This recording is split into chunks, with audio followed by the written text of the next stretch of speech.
Okay, good evening, folks. My name is Kevin Bargness. I'm with the Communications Division at the Department of Planning and Development. I just want to make you aware that we are live streaming this on YouTube and it is being recorded.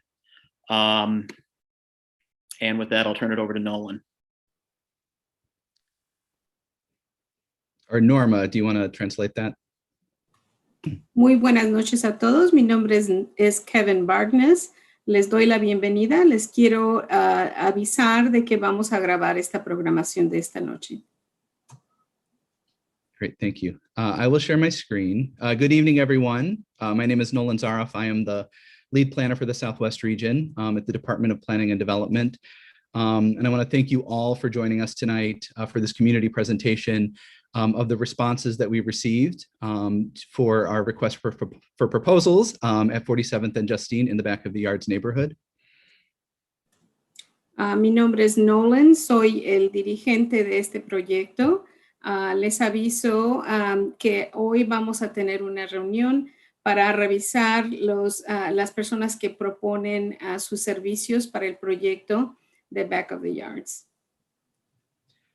And we are providing simultaneous interpretation this evening. If you do require Spanish interpretation, please click on the interpretation button that is located on the Zoom toolbar on your Zoom screen.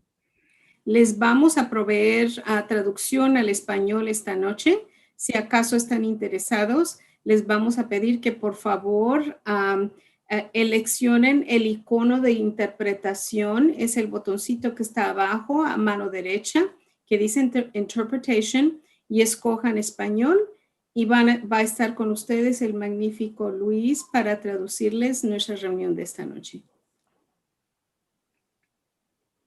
Great. And so we have a full agenda this evening. So I do want to get right into it. We have both Alderwoman Taylor with us from the 20th Ward and Alderman Lopez from the 15th Ward.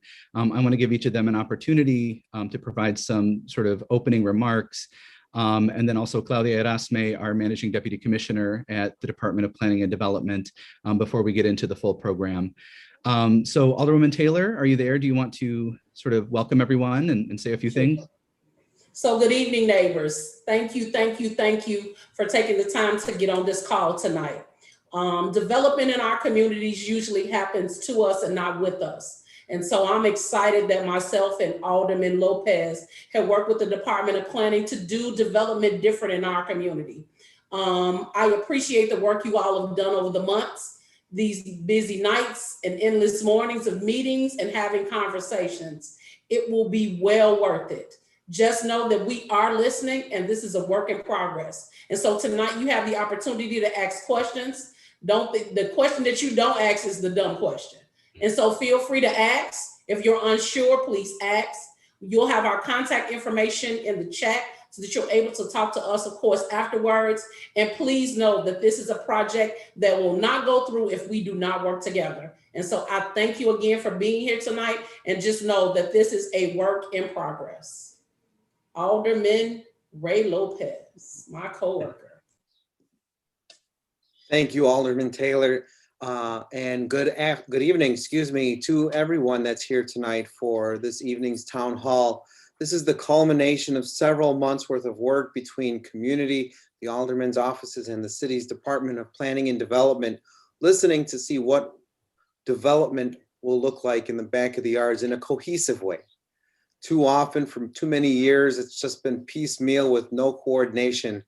And with Alderwoman Taylor and I meeting regularly with the department, we hopefully will help have a cohesive future for the back of the yards, regardless of the ward. And I'm thankful to the three entities that put forward RFPs. You know, the goal was to focus on housing, to focus on retail, and to focus on the community. And I'm very excited by what has been proposed and look forward to seeing what the best we have to look forward to in our community. And more importantly, the fact that so many people are here to engage in this process speaks volumes to the interest that exists within the community. Look forward to a great conversation. We'll be here throughout the entirety of the program. Thank you. Nolan? Thank you, Alderman. And Claudia, did you want to say a few words before we get into the nuts and bolts? Yes, thank you. So thank you, Alderman Taylor and Alderman Lopez. I am Claudia Erasme, and I am delighted to be here today, as the Alderman have mentioned, because this is definitely a great moment to start to see the fruit of our labor together.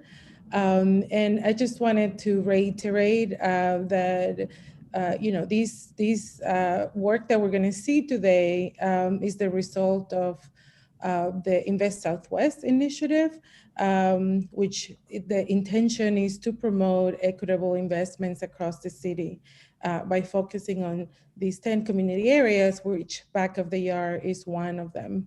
And really the intention is to bring, as it was mentioned before, opportunities for jobs, for better housing, for amenities, for services that will support these communities, and are building on your own development plans that have been done before, plus engagement that has happened more recently right before issuing these RFPs.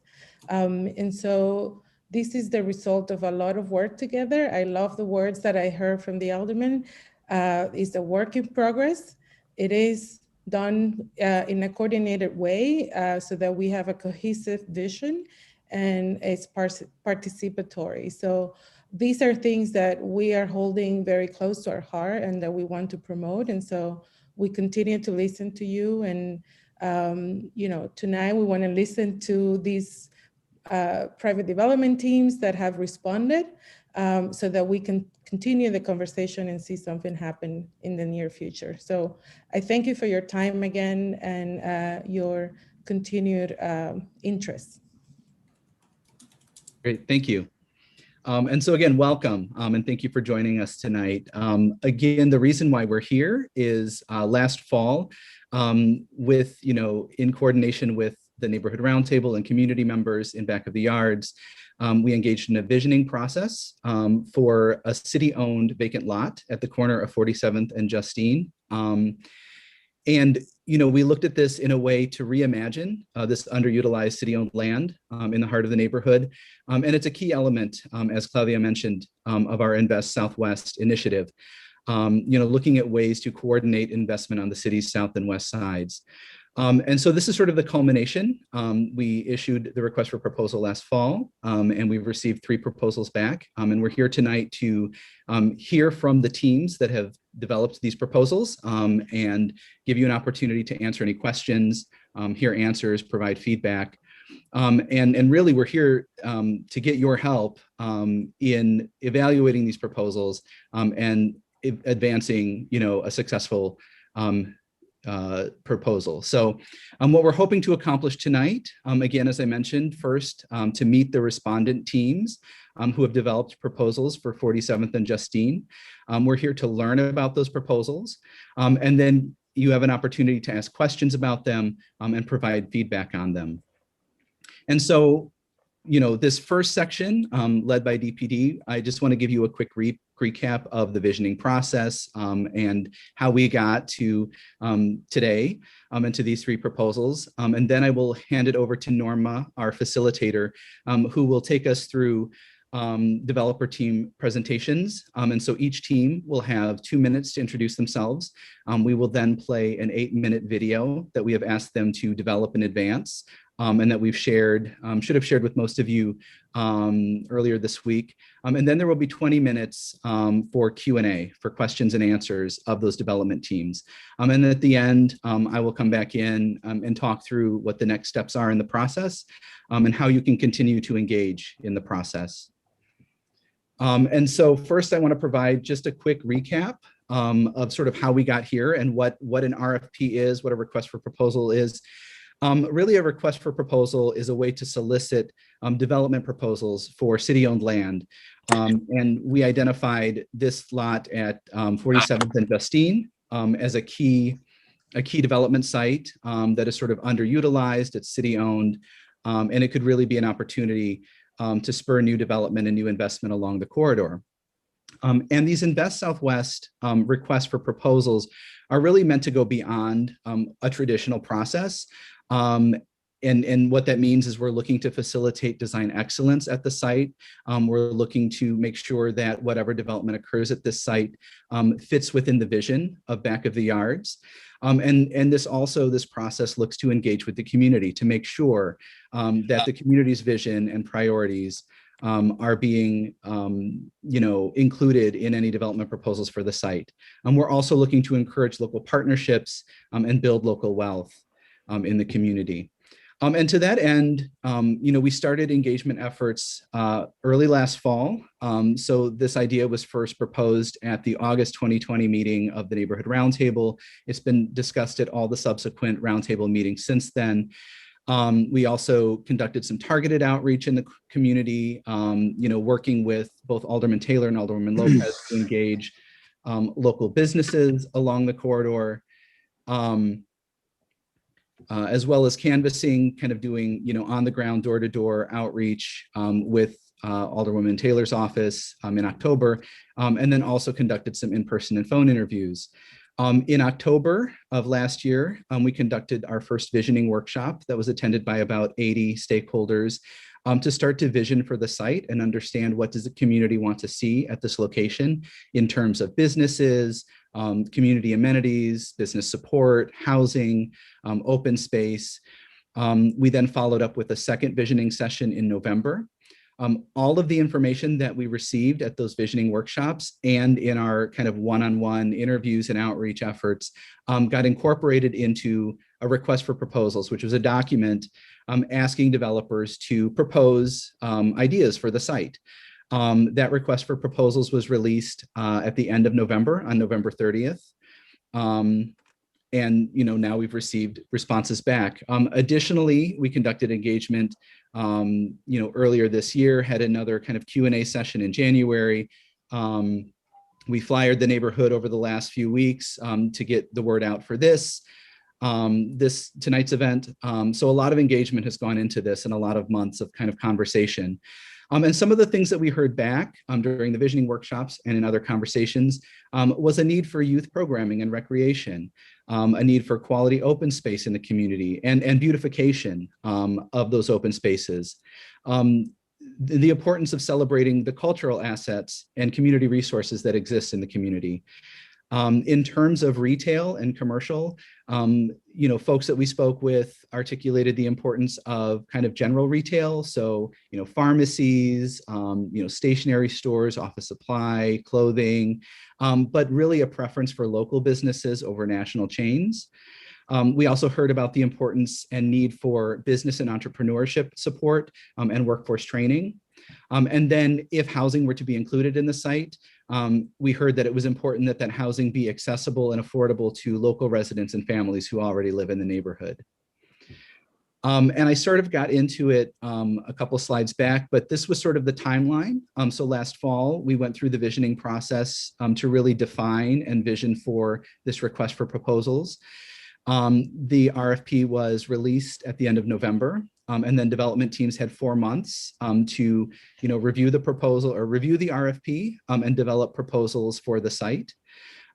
Those proposals were due back on March 30th. And now we are in the evaluation process. And so now we're in the process of sharing the proposals with the community, developing an evaluation committee that will review and score the proposals. And then by the end of this process, we hope to have identified a successful proposal that the city will work with and that they will continue to work with the community to build something at 47th and Justine. And so, as I mentioned, we received 3 proposals back. The first one was from Park Row Development LLC and the Churchill Stateside Group. Their proposal is 1515 West 47th Street LLC. The second proposal was from Condor Development and Back of the Yards Coffee Company, and their proposal is titled Back of the Yards Works. And then the third proposal we received was from New City Redevelopment Limited Partnership, which is Celadon Partners and Blackwood Group, and that proposal is named United Yards. And some things to keep in mind tonight as we hear from these development teams. What is your overall impression of these proposals? And what excites you about them? What concerns you about them? These are things that we want to hear from you. How do these proposals respond to community wealth building? You know, are they involving minority-owned team members? Are they promoting local businesses and local business development? Are they hiring local? Do they have experience doing developments and partnering with groups in neighborhoods like Back of the Yards? Do they demonstrate competence in their proposal in terms of what sort of uses they're proposing? Are they reflecting the community priorities that were articulated in the visioning workshop and in the RFP? Are they presenting high quality design?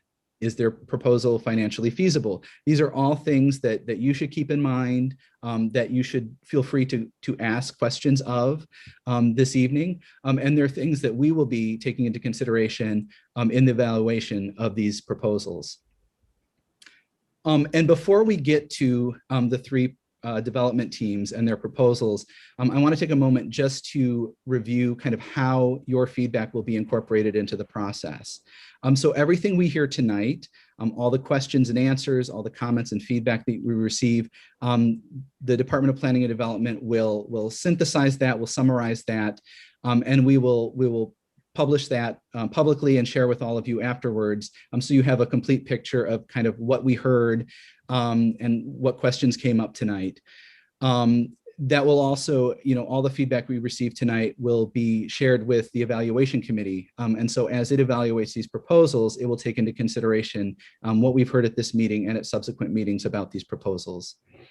We will also be releasing a community scorecard probably sometime next week, where we will again ask for your feedback, you know, sort of a score sheet for each of these proposals, to again get information and feedback and ideas on, you know, what's important to you, what isn't, what concerns you, what excites you, and what should the evaluation committee be taking into consideration as it evaluates these proposals. And so all of that will go to step 3, which is the evaluation committee. And as they evaluate the proposals, they will incorporate the feedback that we're receiving tonight and at subsequent meetings into its evaluation. And then once those evaluations are complete, we will share those at a subsequent neighborhood roundtable and also share publicly. And then, you know, at that point, presumably we will have a successful proposal selected, and DPD will begin the process of negotiating with that proposal. They will be required to also continue to engage with the community to shape that proposal as it gets developed. And so with that, I know that's a lot of information, and we will be here after, you know, after we get through these 3 proposals. You know, DPD staff will be here to answer any questions you might have about the process. But at this point, I do want to hand it over to our facilitator for the evening, Norma Celedon, who will be helping to facilitate the 3 presentations and facilitate the question and answer session with all of you. So Norma. Thank you, Nolan. Buenas noches. Good evening to everyone. In Spanish first. Mi nombre es Norma Celedón. Es un placer para mí servir como su moderadora esta tarde. Soy residente actual de La Villita y he trabajado previamente por muchos años en Pilsen. Sirvo a muchas comunidades de Chicago en varias capacidades. Hoy es una de esas capacidades. Soy bilingüe, pero hoy me van a escuchar hablar mayormente en inglés porque tenemos un traductor. Si acaso no se han reunido a la traducción, les invito a que busquen el icono, la imagen que dice Interpretation, abajo en pantalla a mano derecha, y ahí van a ver un botoncito que pide que elijan español. My name is Norma Celedón. It's a pleasure to serve as your facilitator this evening. I'm a current resident of Little Village and have worked in Pilsen for over 15 years in the past. I currently serve various communities across the city in different capacities. This is just one of them. I am bilingual, but tonight you will hear me speak primarily in English because we have a translator. If anybody needs translation into Spanish, please look at the icon on the bottom of your screen that says interpretation and choose Spanish. Thank you everyone for being here. We have, from what I understand, over 275 individuals that have registered for tonight. That gives me the impression that all who gather here do so because they desire the best for the New City community. Things will not get resolved today, but this is one step of many moving towards stronger relationship building. Participatory partnerships are evolving. And with that in mind, I invite us to go over some gathering norms. So if you would please mute yourself, and this is for our panelists during the presentations when you're not speaking. Please state your name when speaking. For our audience, please use the Zoom Q&A function. Again, you will find that at the bottom of your screen for any questions that you have. When participating verbally, I'm going to ask our committee members to raise your hand and respect the stack. In other words, we will be placing you in the order that you raise your hand, and then just step back. All questions and ideas are valid, and we ask that you respond or you participate with respect. As a quick rundown again of how we're going to proceed for this section, we will have each of our 3 developers make an 8-minute presentation. It's going to be followed by 10 minutes of out loud inquiries by our roundtable members who have been part of the process from the beginning of the project. We ask our our roundtable members to please raise your hand. Your name will be listed in the chat in the order that you raised your hand. Please ask your question one at a time and allow your colleagues to ask their questions. We want to make sure that as many people as possible have an opportunity to ask questions out loud. And again, if there is time, we will get through everyone. And for our developer representatives, we ask that your answers be as concise as possible, again, to make sure that we get as many questions asked. We will then move to our second and third developers with the same format. I also want to let our general audience know that they can pose questions in the Q&A section. After each developer presentation, we will also allow 10 minutes for questions, and we will read those out loud, particularly the ones that have not been answered in the chat. But I want to remind us that DPD is very committed and intent on answering all questions.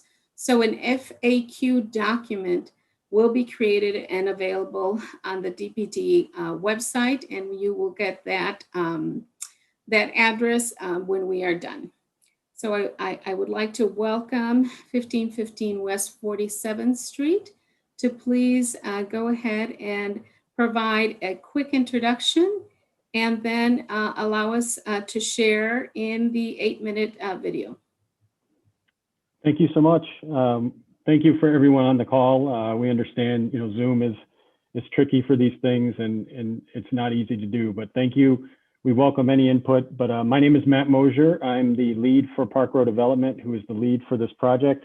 Our team consists of Park Row Development, Wall and Gomez Architects, All Construction Group is our general contractor, Precious Blood Ministry of Reconciliation is our community partner, and Churchill Stateside Group is our financial partner. Great. And I'll stop sharing the screen. And Sonia, if you want to share and play the video.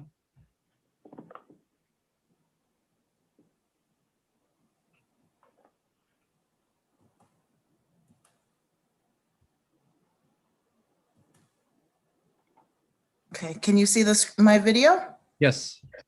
Perfect, okay.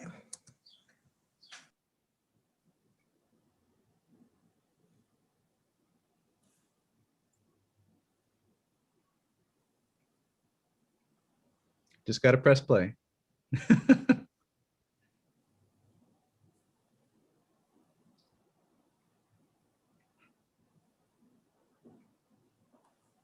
Sonia, the blue button in the center, in the lower. Of the history of this neighborhood. Over a century ago, Chicago was the meatpacking capital of the world. The stockyards in this neighborhood fed the entire country.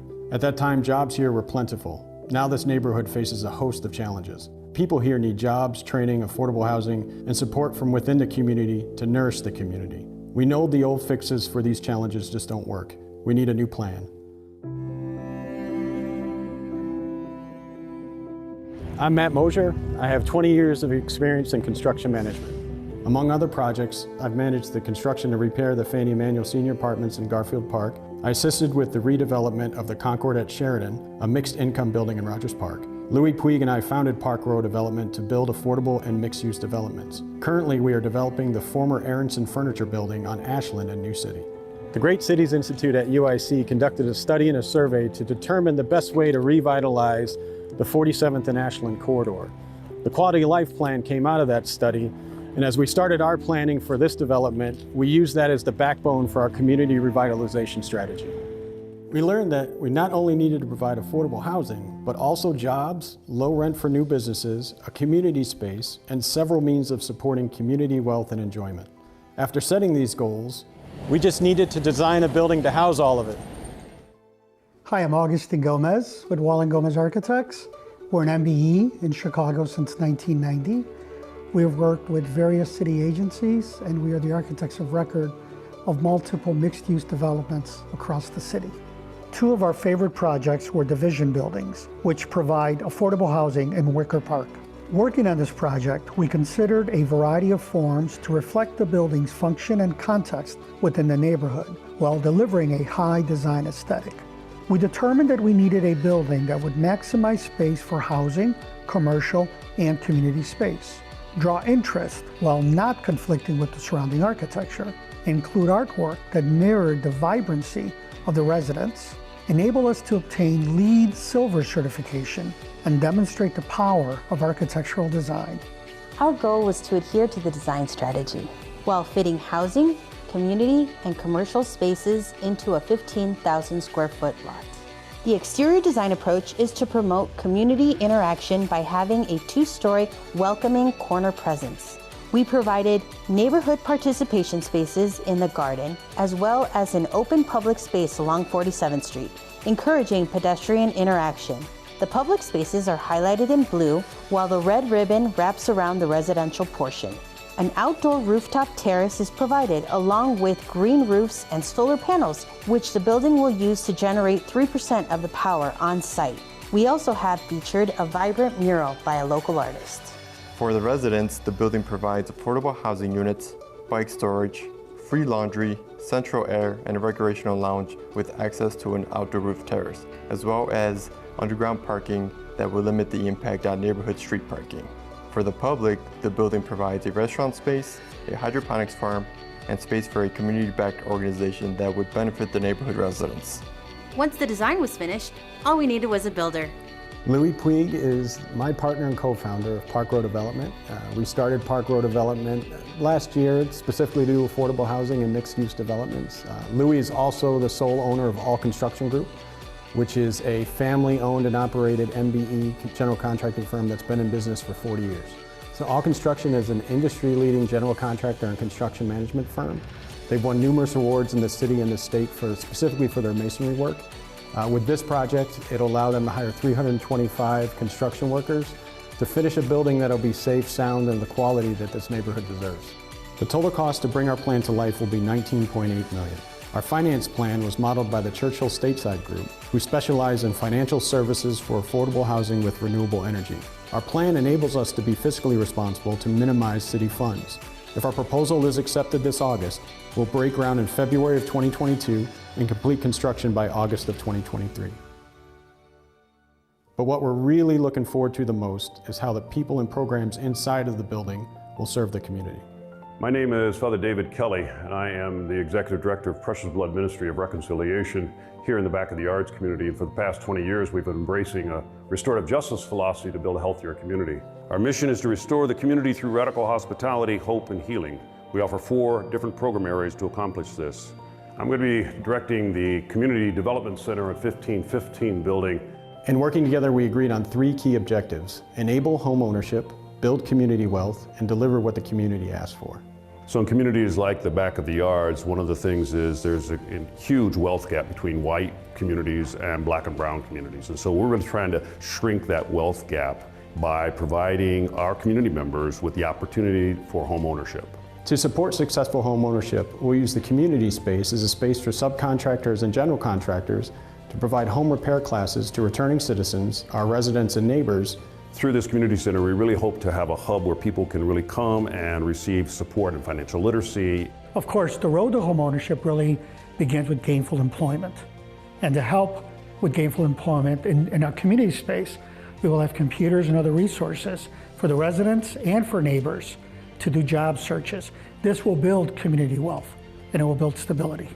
We're also supporting community wealth by creating a hydroponics farm on site, which we're very excited about, which will employ 10 building residents. The farm will produce micro and leafy greens for sale, giving employees the opportunity to learn how to run a business and how a business is structured. We will be removing one of the roadblocks to business ownership by providing a lower rent commercial space specifically to someone from the neighborhood. This way, we make a new business possible while ensuring that it is locally owned. Also, this new business, like a restaurant, will provide 30 new jobs for community residents. A local dining option was also included on the list of primary needs and goals the residents of New City shared at a community meeting in 2019. We deliver against that, as well as providing an art gallery for all residents, 2 commercial spaces for local businesses, a recreational space, and all the resources to be provided in the community space. One of the concerns that community residents expressed was the lack of affordable housing. We will be providing 50 affordable units in a building that is designed to instill a sense of pride and a feeling of comfort about your home.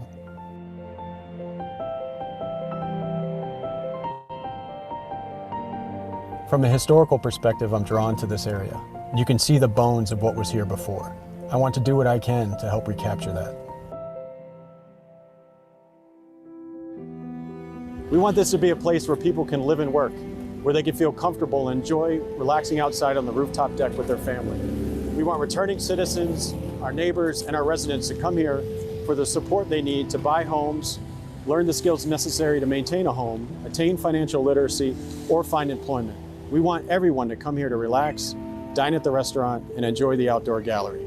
Our vision is to cultivate a place that elevates the community. That's our plan.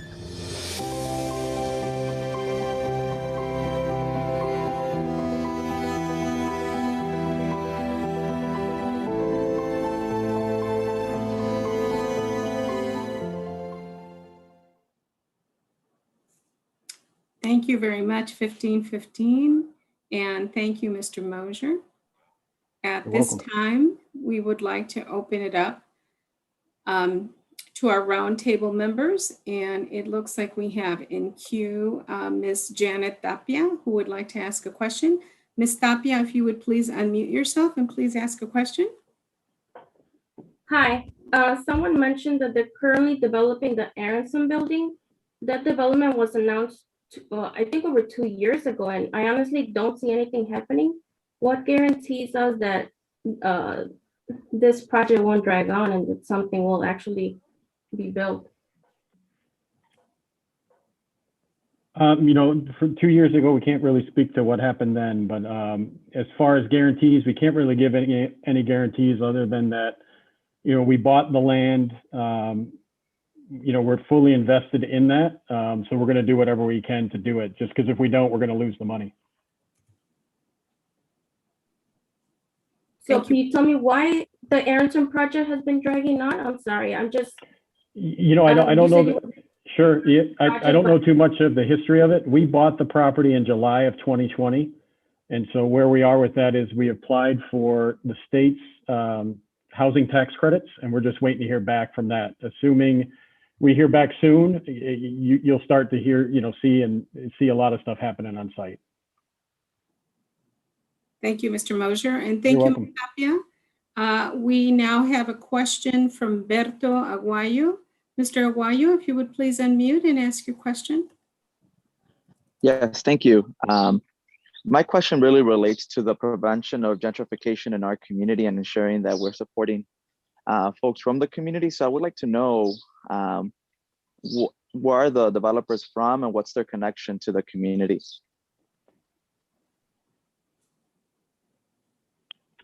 So I'm Matt Mosier for Park Row Development. We are based in Cicero, Illinois.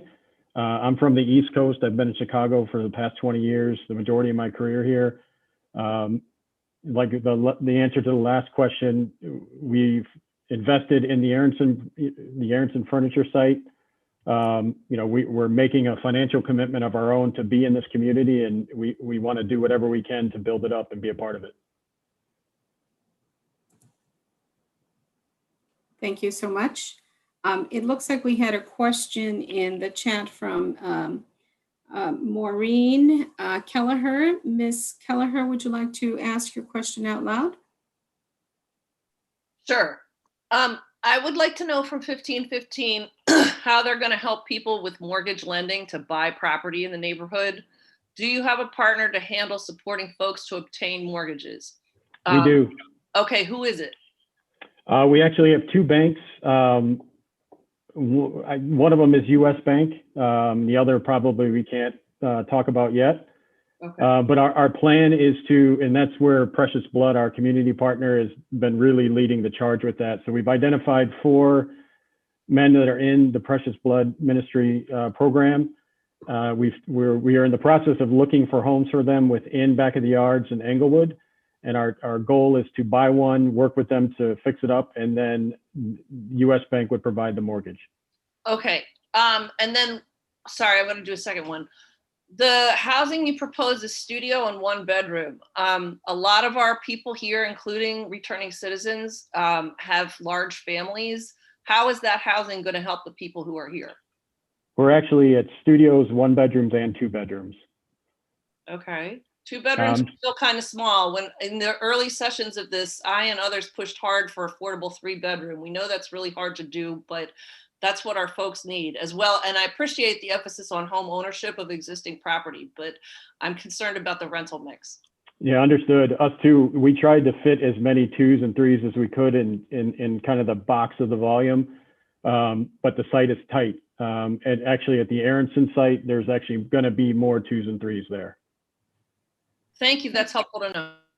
Thank you so much for the answers, Mr. Mosier. I want to make sure that all of our roundtable members have the capacity to answer questions before we move to the written Q&A. I'm not sure if people are aware of the raise hand function.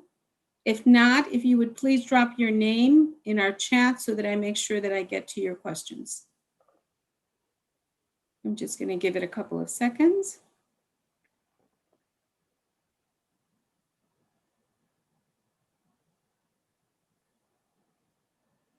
Okay, if we do not have any more questions from our roundtable members, I am going to move on to the. Actually, all right, I just want to, yeah. Go ahead, Alderman Lopez. Thank you. This is Alderman Raymond Lopez. How much tax public funding are you requesting? Just under $9 million or just over 9 million. I'm sorry, Alderman, I can pull it up. I don't have it in front of me to tell you the specific.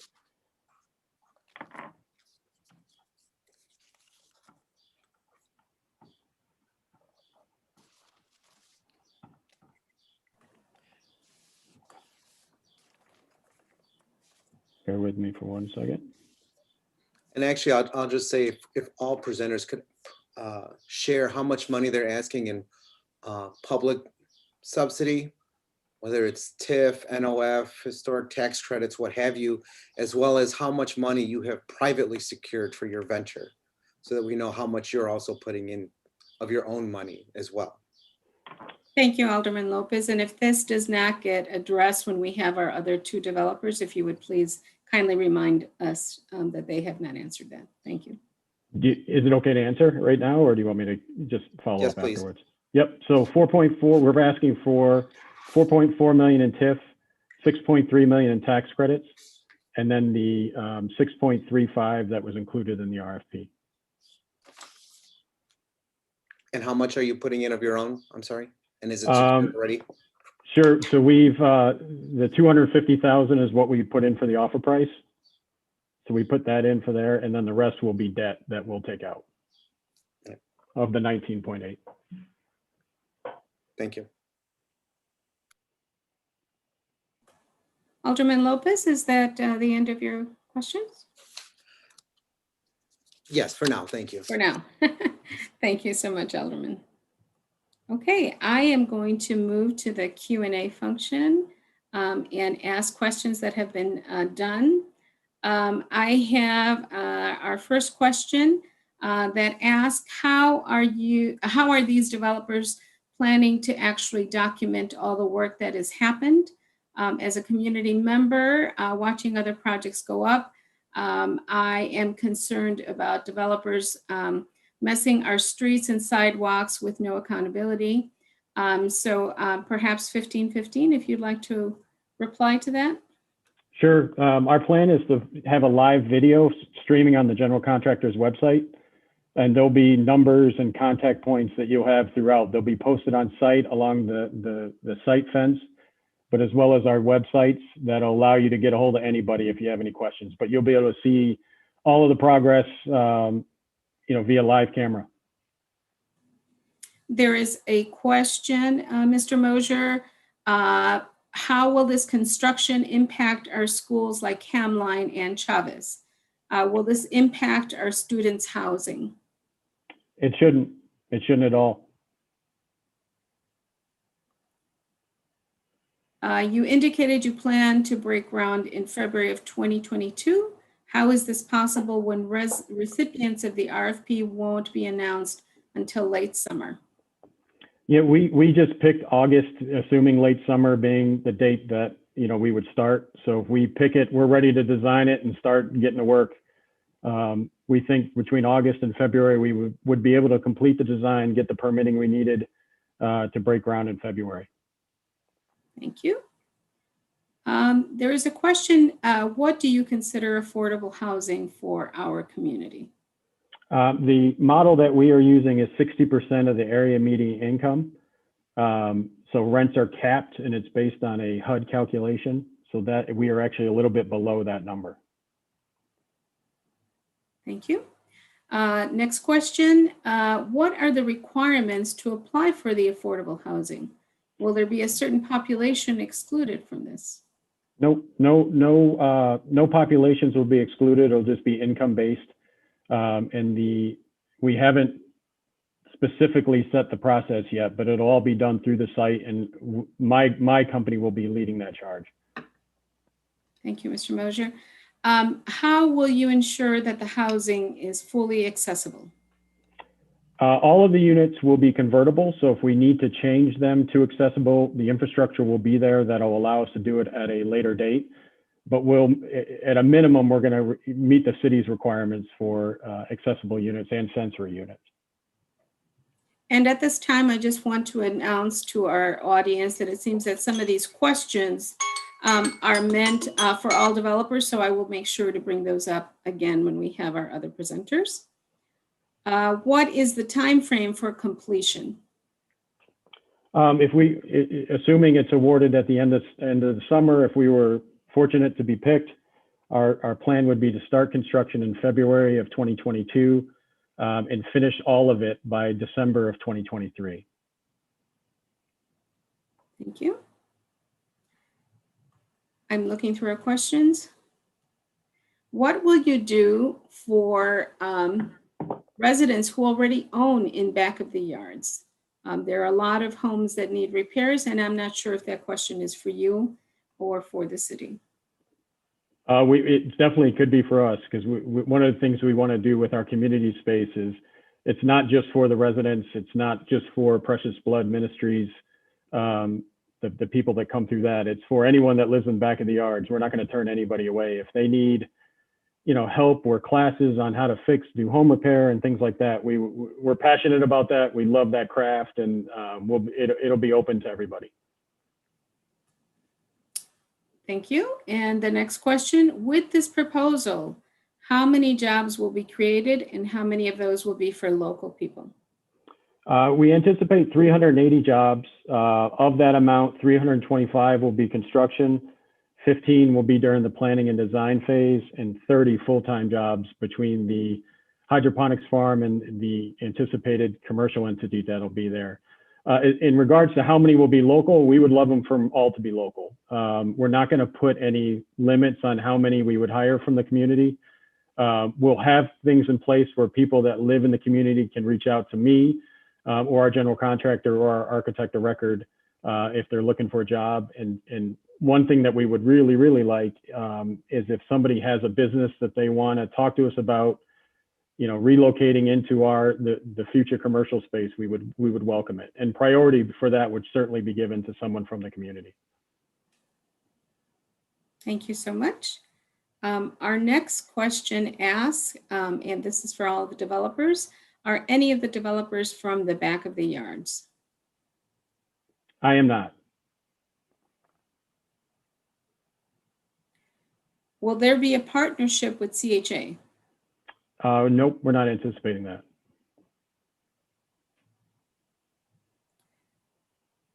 Considering that the median income of back of the yards is significantly below 60% of area median income for Chicago, how will this be actually accessible to current residents? That's a good question. The rents we believe are well below what the market is there now. And if we see that we can't rent them at the rate that we are, planning on doing, we can certainly lower them to get people into the building. Our goal is to fill that building as fast as humanly possible. So if our rents are too high, if we're off on that, we will definitely be lowering them. But based on our market studies and our financial kind of analysis of it, the 60% AMI would fit the community. There is a question about wages. What wages will you be paying for each category of job? So all construction, for at least for the construction piece, is a union shop, so it would be union wages. Anytime you get into tax credits, you have to pay prevailing wage according to Davis Bacon. Union wages are typically above those, slightly above those. So all the construction work would be union scale wages, even if they're not union. As far as the commercial spaces, they wouldn't be, the commercial entities that would go in there wouldn't be, or at least one of them wouldn't be owned by me. So whoever, that would just be dictated by the market. Thank you. Mr. Mosier, there is a concern about gentrification, and would you kindly speak to that concern? Sure. Our view on gentrification would be if we're coming in and displacing people that, couldn't afford to live in the area. We think we're doing the exact opposite of that. By making the units affordable, we believe we're preserving affordable housing and preventing gentrification.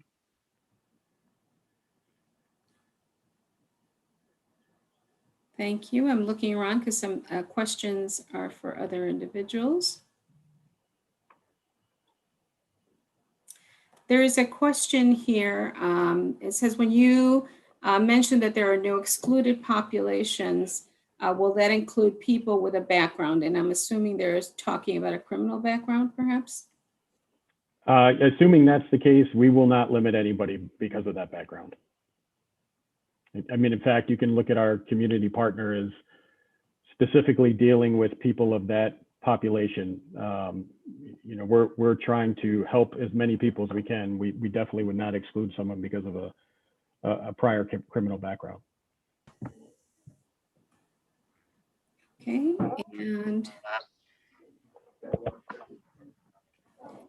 and there is a question of Mr. Mosier about what type of community input you will go through or have gone through before finalizing your plan. We use the Great Cities Institute plan as the basis for our, kind of steering what to put in here. So a lot of our input was that, given the competitive nature of this, it was difficult to go out to, really solicit community help or, community input other than that. Our plan would be, if we are fortunate to win it, is to immediately start working with Alderwoman Taylor and Alderman Lopez to make sure that anything that we are planning doesn't go against what they are thinking. And then we would really lean on the city about scheduling meetings like this, to get as much direct community input as possible. We think Zoom meetings like this are extremely valuable, although they're difficult to do many times. We think they're just really valuable because they can reach a lot of people in a lot of different areas. So we would welcome this format if we're fortunate enough to be selected. Thank you so much, Mr. Mosier. And this concludes the section for 1515. Would Thank you you. like to make any closing remarks? No, just thank you. I appreciate your time, Norma. Thank you for moderating, and thank everyone. We appreciate your questions, and hopefully we answered them to your satisfaction. Thank you so much, Mr. Mosier. And this is Nolan. and I'm thank sorry to you, interrupt. Sorry to interrupt, Norma. I know Terry Cox had her hand raised. Terry, if you want to, since we're kind of pressed for time, if you want to type your question into the Q&A, we'll make sure that it's included in the FAQ that goes out after this.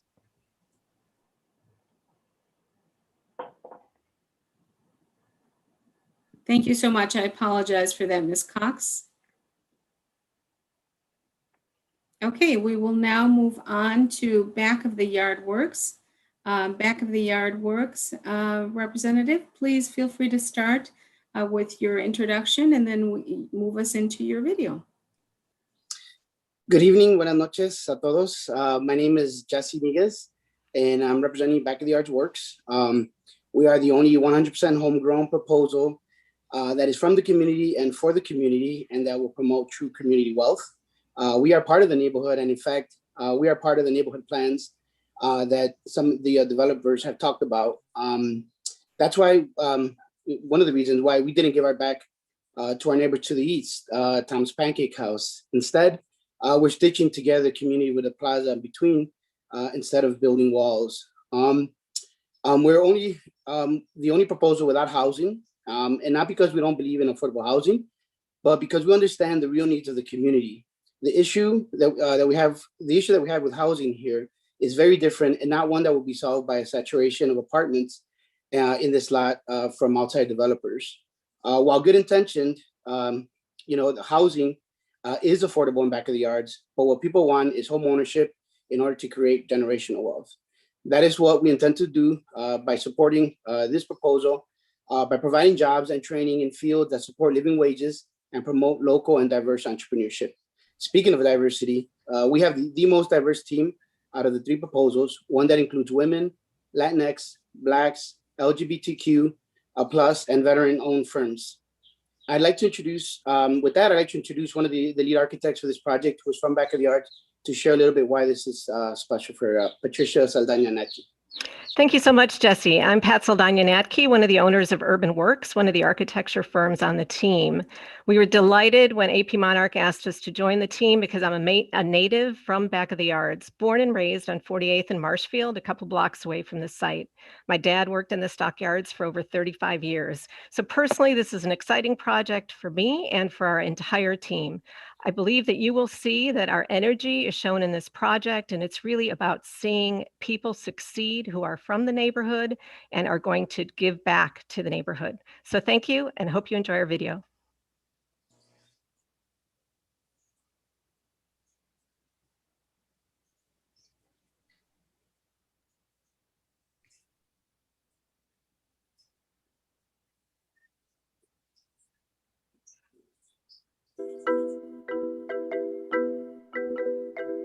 For Back of the Yards Works, SEED is more than just our business model. It is our way of life that helps foster a healthy relationship with our youth, environment, and comunidad. It is the foundation of this project that will bring economic prosperity to the Back of the Yards community. From literally replanting the seeds of native plants that dominated this once marshy land to planting the seed of responsible economic development in an area of the community that has historically been disenfranchised and lacking in opportunity. We are planting the seed to help our community thrive, one that prospers, is connected to each other, and has a fair shot at self-sufficiency and wealth creation. Back of the Yards Works is the embodiment of SEED and the perfect manifestation of the spirit behind Invest Southwest. Inspired by Daniel Burnham's Plan of Chicago, we are making no little plans.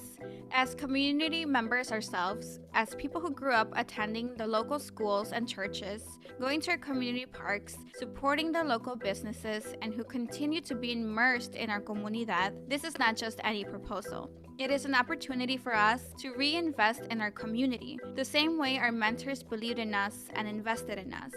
Back of the Yards Works team would design and build per the standards of the Living Building Challenge, seek its certification, and develop a sense of place unique to its history, culture, and locale within Chicago's Back of the Yards community. The Living Building Challenge works from an international guide of principles that ranges from consciousness of the materials used to how the building is connected to animals, plants, and each other. The design and construction of the building takes into account beauty, operational resilience, reduction in carbon emissions, and the circular economy. The building itself will stand as a symbolic icon of true community wealth. The Living Building Challenge is the most advanced measure of sustainability in the built environment and will serve as a baseline to support Chicago's sustainability goals. Our building will incorporate responsible water use, renewable energy sourcing, and will foster environments that enhance physical and psychological well-being. With mental health, anxiety, and community trauma being real detrimental factors in the lives of those around us, this is of utmost importance. Stormwater runoff is mitigated by green infrastructure such as permeable pavers and green roof. The green roof and the terrace overlooking the plaza at grade level will serve as visual elements exemplifying the commitment to sustainability and will incorporate rooftop gardens that will include weeds, hops, and pawpaw trees that will then be used in the production of beer, baked goods, and coffee by the businesses below. The building will also house its own commercial composter so that approximately 95% of the building's waste can be diverted from landfill to compost. Building materials have been carefully selected to be both environmentally friendly and also analyzed through its full material supply chain for a low embodied carbon footprint. A grand stair is meant to engage patrons to an intuitive physical activity by using the stair as seating, a contemplation space, or to access locally owned amenities on the second and third floor. From marsh to modern, the landscape design surrounding and permeating the Back of the Yards Works project reflects a collective emergence of a plant and wildlife community and a vibrant human engagement. This beautiful scenery is one that respects the culture of the neighborhood, merging nature, space, and people into one interconnected community. The Seed for Music and the Arts, another youth violence prevention initiative, has already been planted on us through the Marimba Ensemble. With the addition of the Marimba Institute, we will be nurturing that seed that was planted many years ago, now having the resources to give it a stable home and help the program thrive. I credit the program for helping me discover what my dream is and molding me into the person that I am today. Through the Workforce Development Center, we will offer job training, certifications, and a foundation towards self-sufficiency. Employment opportunities will be offered in the building and through our partnerships with other employers in the city and beyond. Our overall goal is to provide a pathway for individuals seeking reintroduction, immigrants, and those with little or no work experience that may otherwise be deemed unemployable. From day one, this building will be 100% occupied by locally owned Latinx and women-owned businesses, anchored by the nationally recognized Back of the Yards Coffee Company. This building will be a destination for visitors from across the city and from out of state. Businesses like Somos Monos Cerveceria, founded by local brewmasters Victor Santoyo and Rene Lemus, who will operate a brew pub unlike anything in the area, offering cerveza artesanal paired with bites from local restaurants, good music, and football. Named after Upton Sinclair's The Jungle, La Selva has been rejuvenating neighborhood pride through t-shirt, hats, jewelry, and accessories since 2016. Started by local artist, graphic designer, and social activist Rolando Santoyo, who has been the neighborhood go-to designer since he was a teen. Rounding out the list of retail businesses in this development will be pastry chef Sara Victoria Lopez's Sugarberry Bakery. Inspired by French-Mexican gourmet panaderias, Sara Victoria will offer her famous cookies and pastries to patrons that visit her beautiful retail and online shop. We are committed to working with local partners like Plan to Chicago to be catalysts for and to implement a local circular economy. Circular economy is a collaborative approach to economic development that is intentionally designed to benefit businesses, community, and the environment. From civic engagement to dedicating their life to years of public service, our team is dedicated to being of service. They are bilingual, bicultural, but most importantly, they are entering this project with genuine intentions and their hearts in their hands. This is from comunidad to comunidad. It is not enough to just build a beautiful building, but what will go in it? On top, outside of it, will the community be welcomed? How? How is this integrated into the community? How will this building create wealth for a community? Who will profit from it? All these questions were essential in developing our team, in selecting the businesses that will be housed here, and the folks that will build it. Funding for this project is coming from public and private partnerships. We will use every funding available to us at this site, including TIFs, New Market Tax Credits, Neighborhood Opportunity Funds, PACE, as well as private equity and commercial financing. We are turning an ambitious dream into our reality. The seed that started as a Facebook post, rooted by the community and nurtured by our well-rounded and diverse team, will blossom into an important community hub in a part of our community that has largely been forgotten. The City of Chicago's Invest Southwest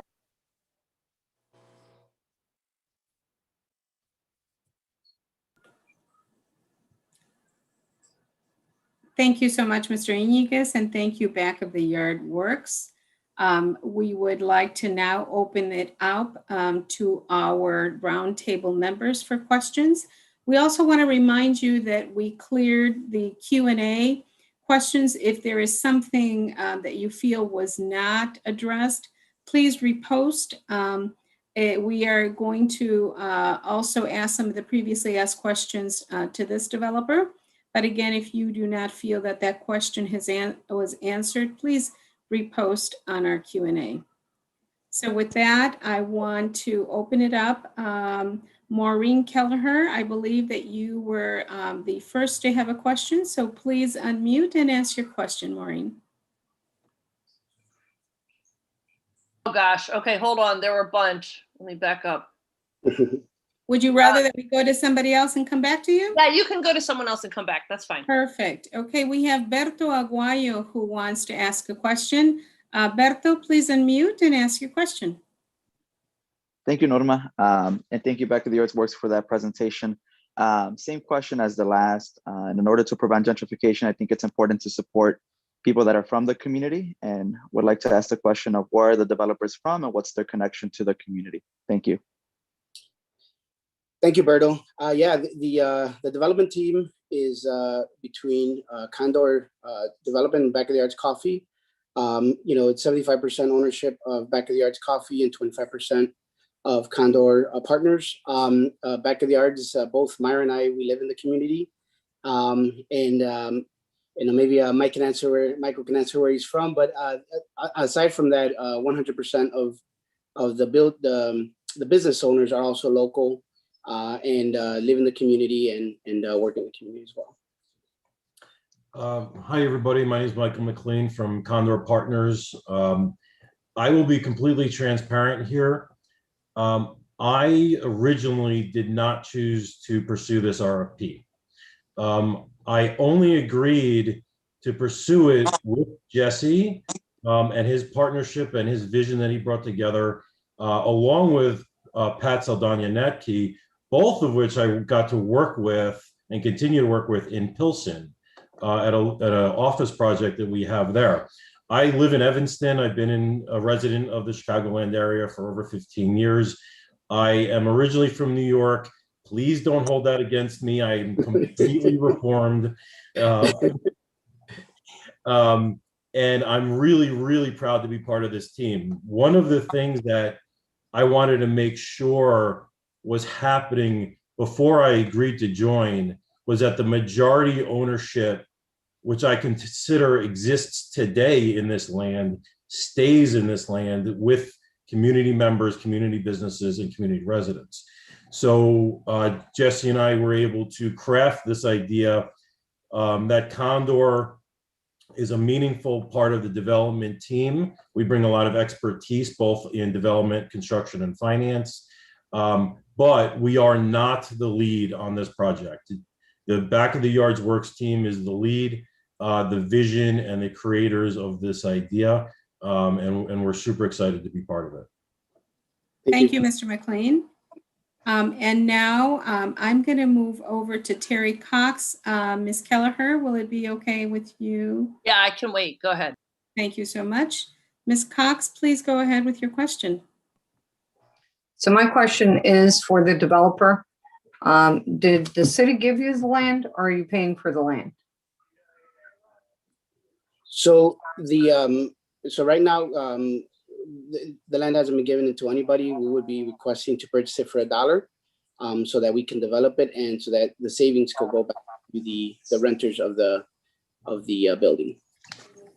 If I could further elaborate on why we decided not to offer a significant amount of money for this land, is that in our work in neighborhoods in the Chicagoland area and in other areas, we've been taught by the community that this land already belongs to this community. Its equity already exists with the residents of the community. And for us to come in and offer anything on it, we would then be asking the community to then give us tax dollars back to pay for it, right? So our focus has really been, from a financial perspective, to reduce the cost as much as possible so that the for-profit and not-for-profit entities that will be existing in this and opening their doors to the community would be able to pay less in rent and financing costs and more in wages and workforce development efforts. So we have asked for the land for $1, but we have not asked for it for $1 to make a profit. We've asked for it for $1 because we want to return the investment back to the community without asking for them to then give it back to us when we go to build it, because this is something that is highly subsidized, as well as all the other developments tonight that you'll see. Thank you, Mr. McLean, for clarifying that and for elaborating on that. Ms. Kelleher, we are ready to come to you. Sure. I have two questions. The first one is, how will you ensure that folks in the neighborhood are hired for the construction jobs that this project will generate? And the second question is, could you talk about the choice not to include a housing component, and are there partnership opportunities with other proposals to include housing? I'll answer the second, and maybe Jimmy and or Michael can answer the first. I think the choice was made because, I mean, as a resident, and having conversations, and hi Maureen, by the way, the issue of housing is very different in Back of the Yards. Currently, housing is affordable. The issue lies more in the quality and a lot of the housing is old and needs to be reconstructed or fixed. People want to have home ownership.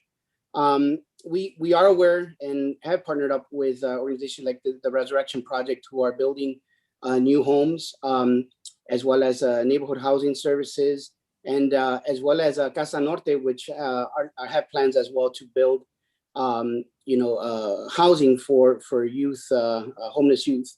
So we are aware of the many projects that are happening out there. We just felt that this building and this specific location, we wouldn't get much out of it by saturating 50 or more units and cramming them, because as you saw, Maureen, a majority would have to be 1 and 2 bedroom apartments and not satisfy community needs of 3 bedrooms or more.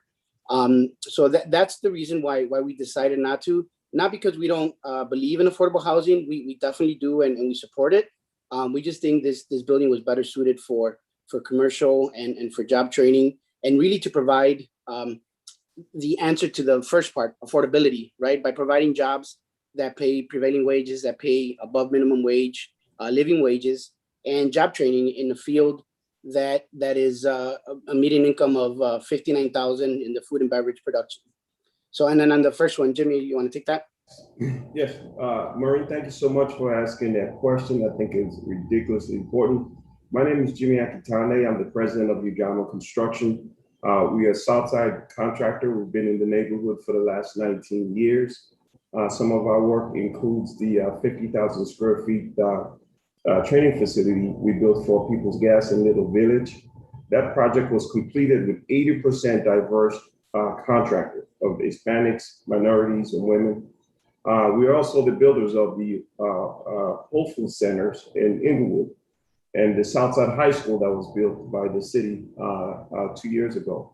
What makes us different is we make sure that the community is reflected in the project that we work on. We work with several community job training programs to make sure that the community is being trained and being part of that process.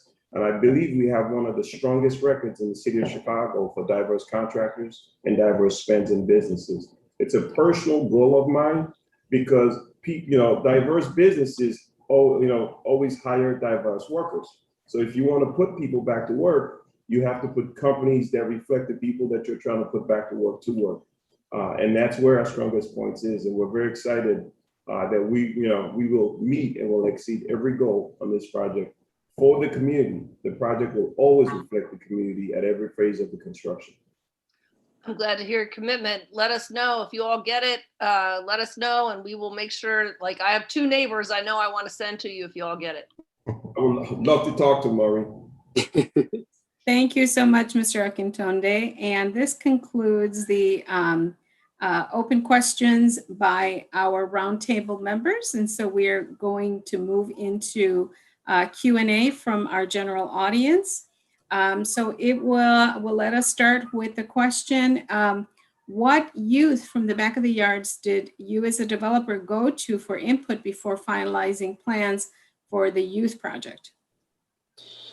So, I mean, I think we're constantly in communication with neighborhood youth, my neighbors, but even, with folks from Increase the Peace. We spoke to some of the neighbors on east of Ashland as well. And just constant communications with folks has helped kind of not only develop this idea, but also, I mean, this idea is years in the making. This was something that was probably thought about, by adults in the community when I was a youth. And now we have the opportunity to actually do it. But moving forward, I mean, there is still, we still definitely want input, and we still want to meet with whoever is willing to give us their input, including meeting with the 20th Ward Community Development Group to make sure that we can answer any questions they have as well. Well, thank you, Mr. One of the things that I really liked about the project is that you're basically talking about 4 local businesses that all graduated from a not-for-profit entity, joining and surrounding that not-for-profit entity that helped them succeed in their lives and set examples that they are now passing on. So this entire building, including going for sort of truly design excellence as was called for by the staff, but the entire building represents a level of genuine wealth building within the community from youth through ownership that is hard to reflect, particularly in our built environment. And not just the developers, the Jesse and the other businesses that came together to say, hey, we all came from this program. How do we accentuate this and amplify it? But the actual designers are from the community, and they're designing it to speak to the regeneration, the regenerative forces that are active and passionate within back of the yards. This isn't transformational, right? This isn't additive. This is meant to foster what's going on right now and solidify it into something that will then grow the Main Street atmosphere within the 47th and Ashland corridors, and which we've all learned over this pandemic, not having our main streets, not having our shops, our little interactions with the barista or the taco vendor. Those are critical pieces in our lives we've all been missing for a year, right? This focuses on bringing that back to the heart of this community, from the heart of this community. And then anybody is welcome from the community to come into this property and be part of that experience. And that is truly a remarkable thing that I couldn't have thought of as a developer, you know, and I'm really happy to support. Thank you, Mr. McLean, and thank you, Mr. Iñiguez, and we certainly appreciate your passion. And we know that time is limited, but for the sake of getting a number of other questions in, we just ask you to be just a little bit more succinct with your answers. Thank you very much. There is a question in Spanish. I'm going to read it in Spanish and then translate it for you. ¿Cómo van a garantizar que los vendedores de mi comunidad van a tener un lugar en este edificio si no tuvieran los fondos necesarios para estar ahí? How are you going to guarantee that vendors from my community will have a place in this building if they would not have the sufficient funds to be there? Puedo contestar en español. El 100% de los negocios que van a estar en este edificio desde el día primero, desde el día que abramos, van a ser 100% de la comunidad. Lo que es la panadería, la cervecería, la tienda y el café, todos son negocios de personas que hemos salido de esta comunidad, graduado de las escuelas de aquí. Y entonces, sí, efectivamente el 100% de los negocios que van a estar aquí son de la comunidad. And to repeat in English, to answer the question, 100% of the businesses within this building are from the community, whether it's, you know, the brewery or Back of the Arts Coffee, the bakery, and even in La Selva shop. We all graduated from the neighborhood grammar schools, and we all live in the community. We all are active in the community. So effectively, yes, 100% of the businesses are local. Thank you so much, Mr. Iñiguez. And we're actually going to go back. Alderman Lopez had a question. So I am granting the floor to Alderman Lopez. Please unmute yourself and please ask your question. Thank you again. I want to go back to the funding of this project. I believe it's a $15 million project, and I want to thank you for whoever included in that video the nice breakdown. But my estimation, almost 74% of this project is publicly funded in one variation or another. Has the other 27% of the funding been secured, and is there letters of intent by banks to make up that difference? You want to take that one, Michael? Sure. We are estimating around $750,000 of equity to be provided into this project. We do have a number of sources that have expressed interest both in investing not only in the property, but investing in the businesses themselves. So, I'm sorry, excuse me, Michael, just for the sake of time. Yeah. So do we have letters, commitment letters for the funding? No, we do not have commitment letters and don't expect them without a commitment to the project. So, okay. So then may I also ask, I think there was $3 million in debt I saw. What does that entail? So we have talked to several banks and PACE funders because this is a living building system design. We've evaluated the option to bring on PACE debt and or senior debt. The PACE program, is run through the city, and we try to keep all funding ideas that were in control of the city, not the state, not the federal government, but that the city of Chicago actually did have influence in, was able to help deliver to the community. And the new market tax credit was $4 million. Has that already been applied or guaranteed, or where are you in the process of that? No, we have a partner on board that works to help secure new market tax credits and help get them funded. But we have not applied for that yet because we are still in the running for the RFP. Got it. So Thank you, Mr. McLean. thank you. And I just want to add on one other item, because I think Ms. Kelleher mentioned it in the last one, the issue of housing. And I believe that the city of Chicago was explicit in asking for housing to be incorporated in not just this RFP, but in the 9 other RFPs across the city of Chicago. And with so much public money tied up into the request, it just begs the question why you would choose to ignore one of the items that was a requirement in asking to be a part of this project. I understand if the goal was to do it separately with your own money, with your own funding sources.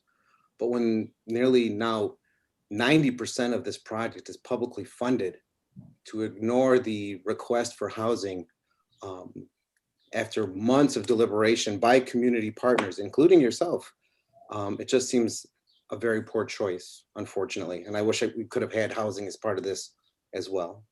So however you wish to respond to that.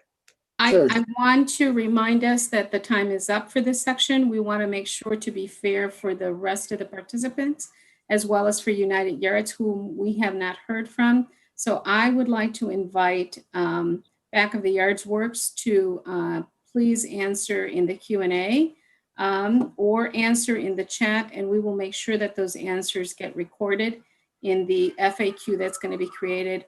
I know that Alderman Taylor, you had a question, and I did mention that I was going to give you an opportunity to ask your question. So please go ahead. I know Ms. Tapia, you had a question. Please ask your question in the chat, and we'll make sure that that gets added to your FAQ.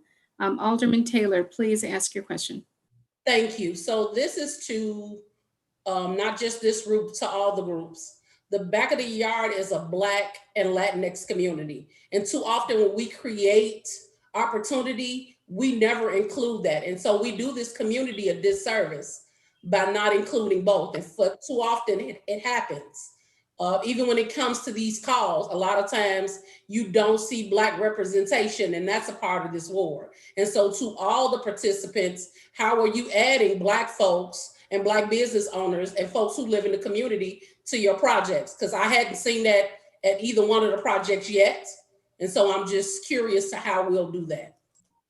Thank you, Alderman Taylor. And again, I invite all of our developers to answer those questions either in the chat or in the Q&A. We would love to move on to United Yards, but Mr. Iñiguez, I'm wondering if you would like to make any closing remarks before we move on to United Yards. Yes, and to briefly touch on both of their questions, I think I'm going to ask if you would make closing remarks as opposed to answering questions, to be fair to the other participants. I just want to thank everybody for participating and proposing, and we're still open to meeting with folks who have concerns or ideas within the project. And this is the beginning, not the end. And we're part of the community, and we look forward to meeting with you, both Alderman Lopez and Alderman Taylor. Thank you, Mr. Iñiguez. Again, I apologize that you were not able to answer, but appreciate your brevity. Thank you so much. And now I would like to move us on to United Yards. United Yards, if you would please come on, do an introduction, and please share your video with us. Great. Thank you, Norma. Thank you, everyone, for taking time to attend this important forum tonight. My name is Jose Duarte. I'm a native of Chicago, principal of Blackwood Group, and we are co-developers of United Yards, along together with Celadon Partners. Throughout this presentation, you'll be introduced to members of our diverse team who are rooted and highly accomplished in community revitalization projects. But before doing so, I want to highlight some of the uniqueness of what you're about to see with United Yards. We seek to leverage the same amount of resources offered by the city for redevelopment and apply them on a much grander scale, from Justine to Marshfield, as can be seen on the background right behind me on my background. United Yards includes not only the redevelopment of the 47th and Justine site, but where we propose to build 50 100% affordable housing units, along with a community opportunity hub. But we also will renovate the Rainbow Building on the corner of 47 and Ashland, adding senior living options within the restored building. We will build a community park with community programs with the help of Star Farm over the existing dead-end cul-de-sac on 47th and Marshfield. And we also build 6 additional state-of-the-art affordable housing units just west of that park. All of this is possible because of the innovative financing structure that is perfectly suited to the scale and the nature of the United Yards project. And this is one project and one concept that our team is uniquely positioned to execute. United Yards has a vision of providing New City with an opportunity to solidify intergenerational resiliency and stability, starting from the Opportunity Hub, its earmarked youth educational programs, access to high quality, affordable housing so that families can remain in New City as rents eventually go up, and expanding our service to our aging community with options to stay in New City from independent to assisted living options. Our vision will restore the iconic landmark gateway that will be 47th and Ashland. This will be a source of community this will be a source of pride and identity to the neighborhood and to the community. But our vision, most importantly, serves as the expanding linchpin that ties together the social fabric between East and West New City. So I thank you for your time today, and we present United Yards. Thank you, Mr. Duarte. We'll now move on to the video.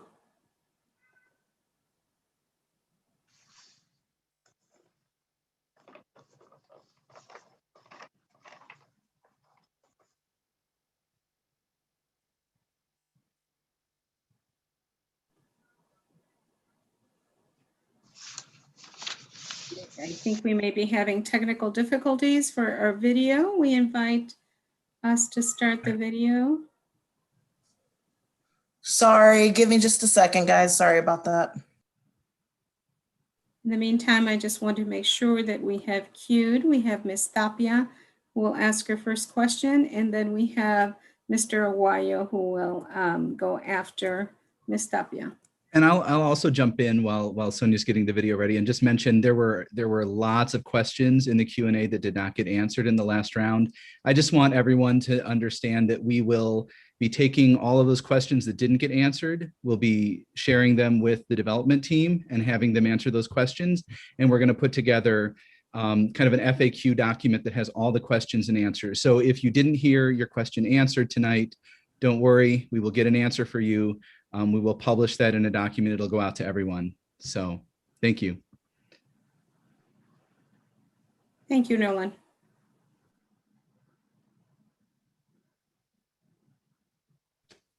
Sonia, are you ready?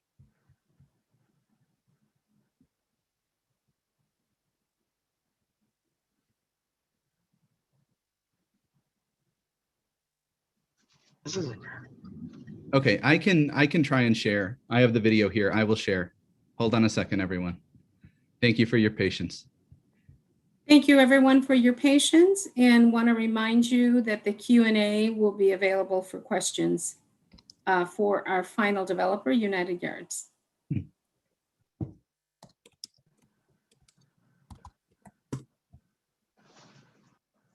Everyone see my screen? Yes. Yes. Sorry, everyone. I'm not sure what just happened there. I couldn't fix this video. Sorry. No sound. Yeah, no sound.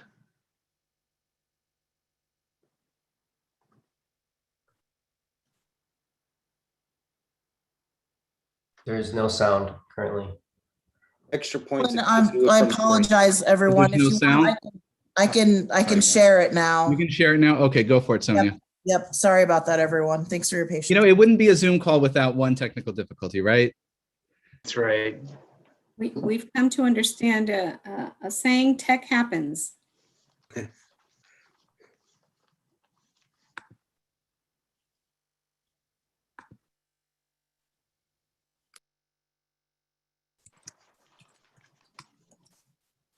And thank you, Mr. Duarte, for being so patient. No worries. It was going pretty smoothly till now. West Southwest Initiative brings a new season of revival, renewal, and reinvestment to the New City Back of the Yards neighborhood. As a stakeholder in the community, we envisioned an opportunity to utilize this development as a catalyst to maximize activation along 47th Street, from the east to the west, and weave together a vital intersection and reinforce a gateway to New City. This is United Yards. Well, my name is Scott Henry. I'm the founder of Celadon Holdings. We started out in 2008.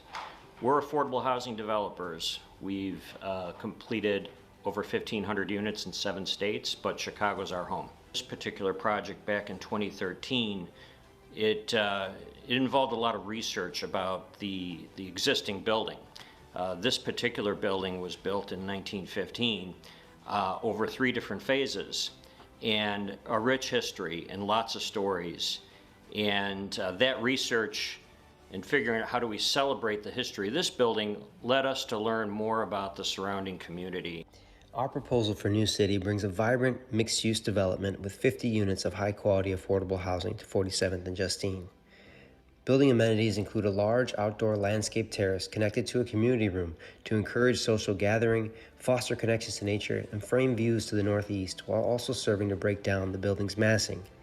The ground floor is set back from the corner, expanding the public realm, while addressing the intersection through the incorporation of landscape and public art, and forming a sheltered entrance to the Opportunity Hub, a community-centered space that provides youth programming, job training workshops, and flexible spaces for entrepreneurs. The new building's design is guided by principles of design excellence, intentionally modern and designed to uplift and activate the corner. With high-quality materials and careful facade articulation, the building's skin utilizes a combination of lightweight masonry and metal panels organized to wrap the corner through a terraced material expression that visually connects the ground floor public realm to the building's upper levels and outdoor spaces. I'm Deanna Thomas, President of 5T Management. Steve Thomas with Acquisition and Development. So we are in New City Supportive Living.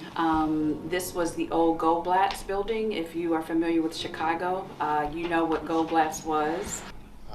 There's been such disenfranchisement on the south and west sides of Chicago, and this program will breathe life back into these neighborhoods. Our development specifically, I think, is very unique in that the city has one location, and our proposal is to build 3 different locations. And help be generated from this project, again, will be life-changing and will be generational.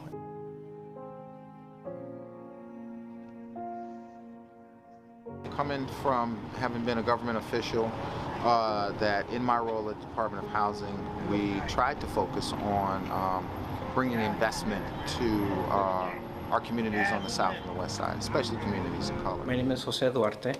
I am the founder and a partner at Blackwood Group.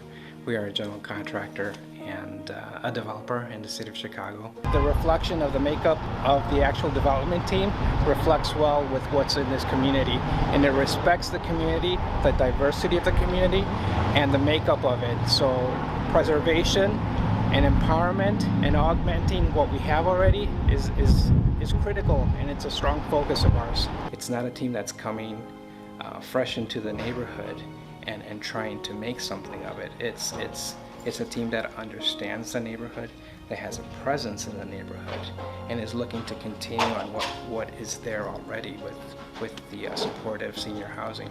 That we have before us also is to make sure that we're including some of the community wealth, some of the community businesses that are part of this community already, and bringing them into our development. I think it's great. I'm Stephanie. I'm the founder and director here at Star Farm Chicago.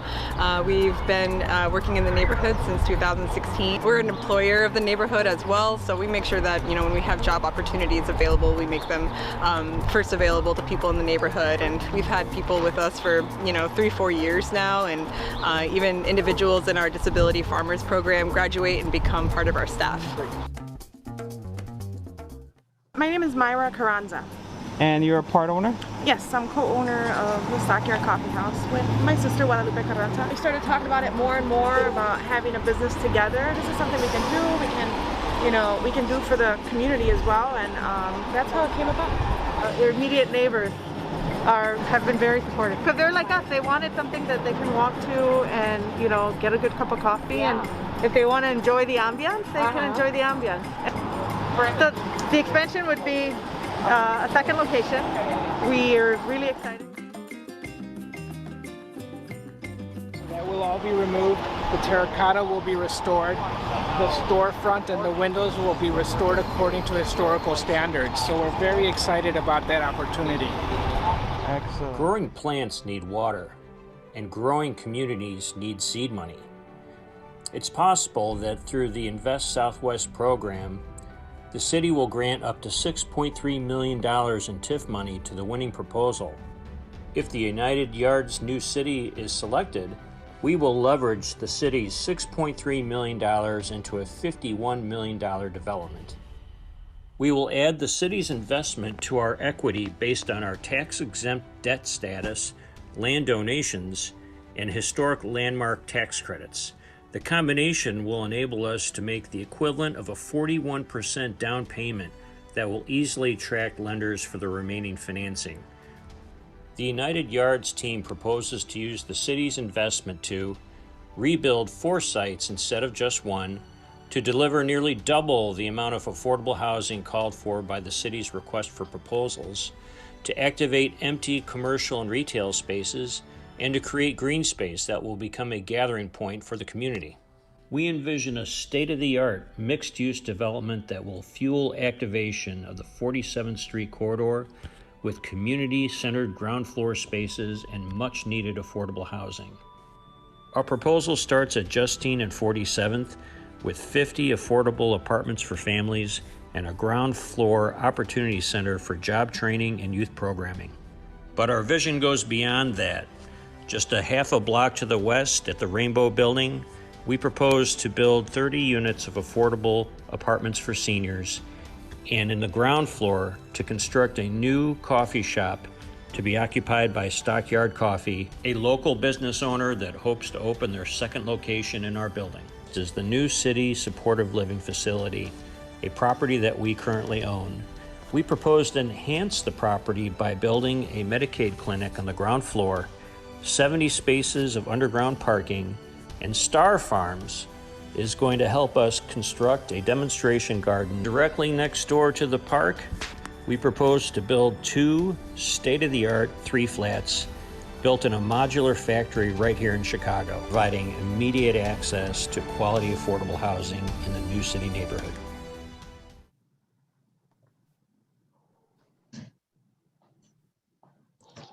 Thank you very much for that presentation. And now we will move it on to our roundtable members, beginning with Ms. Janet Tapia.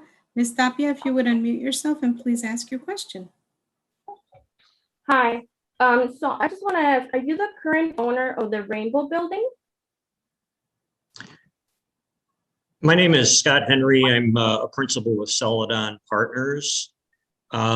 And that's a great question. What else? I would like to answer the question and also introduce our development team. We have a very deep team and they'll be addressing a lot of these questions here. But to answer your question, we have a purchase and sale contract to purchase the property. If we're selected, we will raise our own capital and acquire the property. But Jose Duarte, if you don't mind, why don't you introduce our team just so the group has a good sense for who we are and the makeup of our team. I'm sorry, so you're not the current owner? We have exclusive right to develop the property through a binding contract. Okay, so I just want to say that that building has been an eyesore for the community for many, many years. And your video states that you want to continue to do what you have been doing, and you haven't been doing much. That building is truly an eyesore. And I just hope that the building does get renovated. I don't see how you could ask for trust from the community. because you don't take pride of ownership of the building. I just hope that the building could be renovated and bring up to date so that. Yeah, if I could kind of answer that question, we don't actually own that building. We have control to purchase that building. Our intent, we agree with you. It is an eyesore. It's been an eyesore for such a long time. And we feel that underneath it, it's a beautiful building with a lot of terracotta. And once restored, it's going to be a jewel as it was once before. So we want the opportunity to purchase the building, which we have control, the rights to purchase it at this point in time. And our intent is to make that corner be the gateway and be something that all of us, could be really proud of and serve as a landmark, edifice of having those two restored buildings on that corner. So that is our intent. And Janet, we're the owners of the New City Supportive Living. I don't know if you were living in the neighborhood before we renovated it, but you probably would recall that building, the former Goldblatt's department store, looked a lot like the Rainbow Building. And we came in there and we invested $50 million and turned it into the beautiful building that it is today. That's what we'll do with the Rainbow Building. It will look nothing like it looks today. It'll be a beautiful gateway for New City. Sanford is our historic consultant. And Sanford, do you mind talking a little bit about that building? Because it's a very, very special part of our proposal. Thanks so much. Again, my name is Sanford Garn with RG Collaborative. As is mentioned, one of my areas of expertise is historic preservation. As you all know, the Rainbow Building initially was the Depositors State Bank, built initially in 1924. The current condition really gives no evidence of the true character of that building. The interior of a bank building or these types of buildings actually are extremely well suited for utilization, reuse, particularly for housing and again for offices. That wasn't initially. So that's why it's so exciting to look at this building. And everybody talks about being green. There's nothing we talked about earlier. Nothing is more green than reusing existing structures as much as you can. So just very quickly about the building. Thank you, Sanford. Thank you so much, Mr. Gardner. I would like to move us. I know that Mr. Henry, you wanted to introduce your team, but I would really like to move us through the different questions. We have about 4 or 5 minutes left and want to make sure that you have as much time to answer our audience questions. Okay. So if it is okay, I'd like to move on to Berto Aguayo to ask his question. Berto, if you would please unmute yourself and ask your question. Sure, thank you. Once again, I'm going to sound like a broken record, but I do think that it's important in order to prevent gentrification, to support folks that are rooted in community. And so the question to United Yards is, where are they from and what is their connection to the Back of the Yards community? Well, it's a fantastic question. With the New City Supportive Living Facility, we've been in the community since 2013. So we've been proud to be part of the community and serve an important role in providing affordable assisted living for our aging residents in the neighborhood. But Jose, why don't you talk a little bit about our team and the makeup and where their connection to Back of the Yards? Yeah, just to try to answer that question and kind of show the connection that we have to the community and to the South Side, specifically to New City. We have, first of all, I'm a Chicagoan, grew up in Chicago, went to school in Chicago, currently don't live too far away from there. I actually live in Bridgeport. And then we have, as Scott mentioned, Celadon has been there with the supportive living facility, the senior living facility there since 2013. Steve Thomas of 5T Management, an MBE firm, also manages, and it's been in the community for about 8 years now. And a couple of our partners, our key partners in this development is Stockyard Coffee and Star Farms. And if I could maybe bring in Guadalupe and maybe introduce yourself, and Stephanie also also introduce yourselves and tell us your connection to the neighborhood. Hi, I'm Guadalupe Carranza. I'm with my sister Mayra Carranza and husband Fernando Gutierrez. We actually grew up in Back of the Yards. We, were baptized at Immaculate Heart of Mary. We went to Robert Fulton. We shopped at Atotonilco, at El Güero. We walked, 47, and, we are really excited. It gives me a little bit of the chills to come back, to a place we left because of a family loss early, when I was 17. But it's really exciting to come back, to be able to give back, to do things. We have a little free library at the Stockyard, and we have another one, at in the community that we live. Being able to give back, to partner with the community, and to give resources. We're the Stockyard, the Stockyard Coffee House. We're really excited. Do you wanna? Thank you. Stephanie? Hey, good evening, everybody. Thank you so much for being here. I'm seeing a lot of friends and colleagues and neighbors on this call, and I'd just like to quickly say that these projects are all so impressive, and it's just a joy to see so many community people here putting forth such wonderful inclusive projects. So I'm happy to be a part of it. But specifically, I've been living in the neighborhood for about 6 years. My mother lived here. We moved here to help take care of her. My husband, this was actually the first neighborhood he came to when he moved here from Mexico. So we have some roots here. I've had my children in this neighborhood. I started Star Farm Chicago in this neighborhood in partnership with community partners. And of course, my kids behind me right now, only when I'm talking. So we have great connections here. And this is not just in the past, and I just don't want to focus on the past, but also thinking about the future and how we can all move forward in the future. And yes, to Berto Arroyo's question, STEM gentrification, and one of those things is also affordable housing, but it's also jobs. And just like everybody's been bringing in here, because we are all so holistic, and that's what makes Back of the Yards such a thriving community. It's also sustainability and working with local businesses. But to a question that was also in the chat box, why focus on senior housing?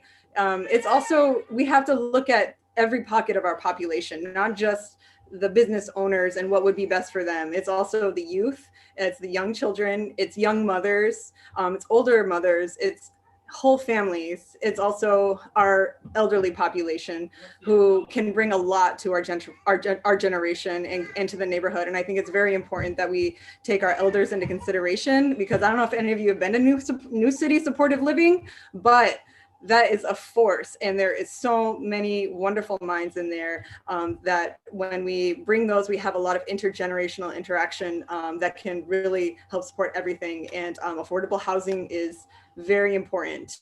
So I'm just going to drop starfarmchicago.com in the chat box so you can learn more about us independently, and also my email, so you can just reach out to me to yell at me or anything else. So thank you, Ms. Dunn. Thank you. Thank you, Ms. Dunn. And we are going to close the roundtable member section, but I would like to encourage our United Yards team. It sounds like you have a fabulous group of individuals, but I'm going to highly encourage that you be concise with your answers. We have quite a number of questions in our Q&A. We want to get through as many as possible.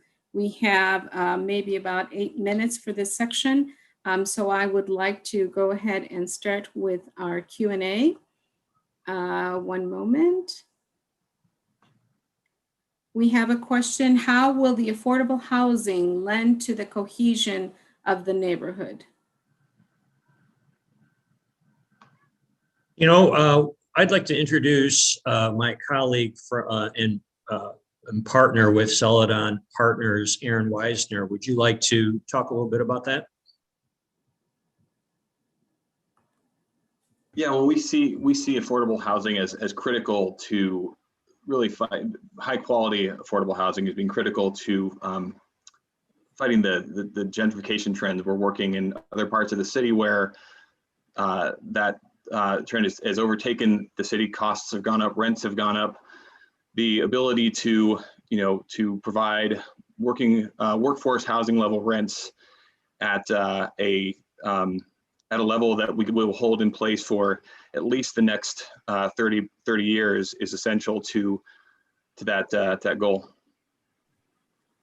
Thank you so much, Mr. Weisner. I am moving on to the next question, and we have someone who asked, what options do we have for our undocumented population who may not qualify for housing assistance?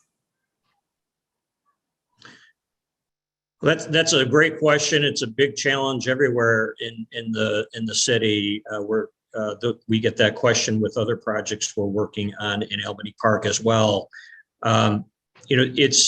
It's something that it's not a question that we ask. Citizenship is not necessarily a requirement in the low-income housing tax credit space. So I would say that we're inclusive. We welcome everybody. But I would refer you to the Department of Housing for their specific requirements and what they allow and do not allow. Thank you, Mr. Henry. Our next question is about parking. Our question indicates that parking is a huge issue in the community. How many parking spaces will your project offer? Well, part of it is a problem, and we want to control that problem. We know that there are some parking lots across the street, and maybe we could work out a deal with those owners. But we want to make sure that the parking that we provide is under our control and at the use of our residents and commercial tenants. So we have the benefit in our existing building at New City Supportive Living. We have a huge basement and it's very deep and it's underutilized. So part of this plan is to build an underground garage and provide 70 parking spaces. Now, these spaces will be available for the site at 1515. It'll be available for the Rainbow Building and certainly our residents in New City Supportive Living and the 2-3 flats. So we think that will really, really help address the parking challenges that we have in the neighborhood. Thank you so much for that. Will all units be affordable housing? Yes, they will be. Okay, that was an easy one. What will the rent be? We have about 40,000 residents. How many apartments will be available? So in between all the properties that we're proposing as part of this project, we're proposing to provide 87 affordable apartments, 30 in the Rainbow Building, 4 seniors over 55, and the balance will be in the 1515 building in the 2-3 flats. Now, we are sizing the rents at a maximum of 60% of the area median income. That doesn't mean that we're going to charge that. We want to be the preferred place to live, right? And we know there are economic cycles. So not only do we want to provide the best price, we want to provide the best amenities and the best services for our residents. So we size our rents to a considerable discount to the market. Like I said, it doesn't mean we're going to charge 60. It'll be below that. We know that the market will improve over time, and maybe there's opportunities for rent escalation at that time. But we want these properties to be affordable and attainable for everybody. Thank you so much for that answer. And so along those lines, would the units be mostly studios and 1-bedrooms? Can you break down the unit sizes? Well, I feel like I'm taking all the thunder here. I really want to have some of my colleagues chat. I think Gabi would be good to answer that one. He's itching to say something. I will. I think the one thing I want to say that we really differentiate ourselves from the other proposals, we do have quite a few 3-bedroom units in our proposal. But Gabby from Design Bridge, our architect, our fantastic architect, could you talk a little bit about that offering? Sure. Good evening, everyone. My name is Gabriel Ignacio Chikevich, and I'm the owner of Design Bridge. And for the new building at Justine and on 47th, we have a mix of unit types. We have 10 3-bedrooms, 12 2-bedrooms, and the remainder are 1-bedrooms. Thanks you so much, Mr. Ignacio. There is a question. Who are you partnering with for the Youth Community Center? Aaron, why don't you take that question?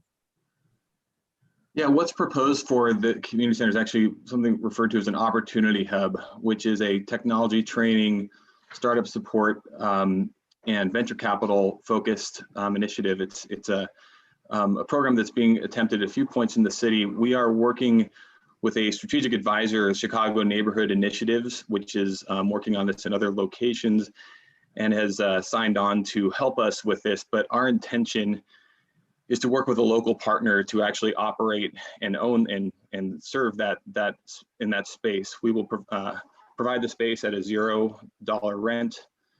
And the hope is that once this selection is made, if we're so lucky to be selected, to work with one of the community partners that we have already met with in detail over the previous months to bring them formally in to be the operator. And if I may, if I can just add a little bit more specifics in terms of the youth programs, you know, I've been associated and work with an organization out there called We All Code. Ali Karbasi is the founder and CEO of that, and it's a wonderful organization that provides STEM programs to the youth in the city, free classes that teaches them coding and programming. They have summer classes, weekend classes. And, you know, they're a not-for-profit and they do this out of, you know, strictly from donations and private grants. And so that's one of the organizations that we're targeting that I think would be a fantastic opportunity to bring into New City as an offering to the youth. You know, that, you know, there's no bigger field out there than tech out there and the STEM fields. And to have that ability to have that resources locally, I think would be a great asset to this project and to the community.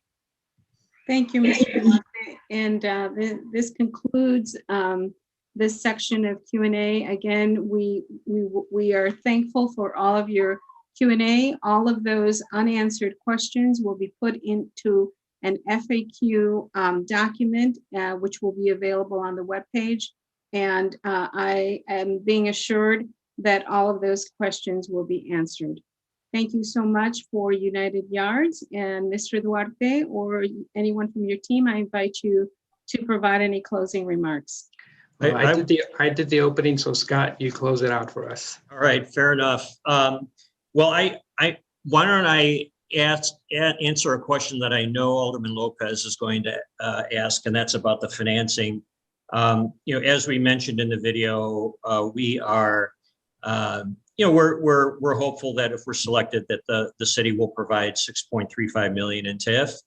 The rest of our financing, you know, in contrast to the other proposals, we don't have any speculative financing. You know, we're not asking for new markets tax credits, which are very hard to get. We're not asking for grants. Our capital stack includes financing that we know we can get.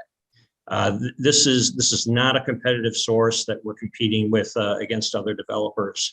So we're talking about $31 million of tax credit equity that's raised from a combination of 4% low-income housing tax credits, historic tax credits that really come with the Rainbow Building, and you know, $5 million in affordable state affordable tax credits. We also are putting in $5 million of our own money. A little hard to quantify. Some of it's our own cash, some of it's a donation of property that we already own that we're bringing to the table here.